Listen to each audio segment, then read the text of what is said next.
中华的宝岛有一间年册摊开店，同时嘛是在地头一间的这个独立册店，而且还阁是一间台语的友善册店。因会来举办台语的活动，嘛有说台文册的专区，希望会当加做是推广台湾文化的据点。一粒鸡卵，一粒鸡卵，变做碰瓷脆。用趣味的手整头仔歌，互囡仔人熟悉无共动物的外形。中华宝岛有独立册店，逐个月拢会安排无共主题的亲子广告活动。这道特别邀请台语共学团的老师来广告，囡仔人拢真自然开嘴讲台语。若是有老师会当来，甲下来带啊，甲囡仔讲安怎讲，才会较标准的台语，这是一种环境啊。伫厝里啊，阮读绘本的时阵啊，拢用迄华语啦，家己台语嘛讲车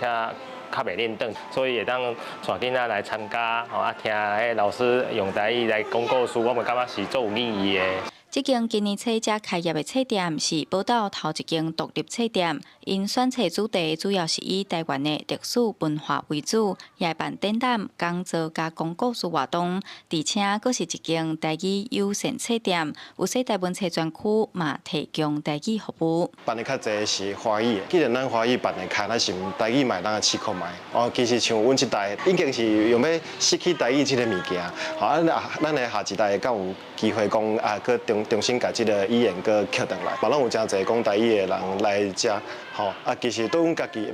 来讲嘛是一个真好的机会。册店表示，语言甲阅读拢是熟悉在地文化的一种方式。过去宝岛较少有这种艺文空间，真欢迎大家来遮看册，互相交流，透过阅读来认捌家己生活一块土地。记者杨淑晴综合报道。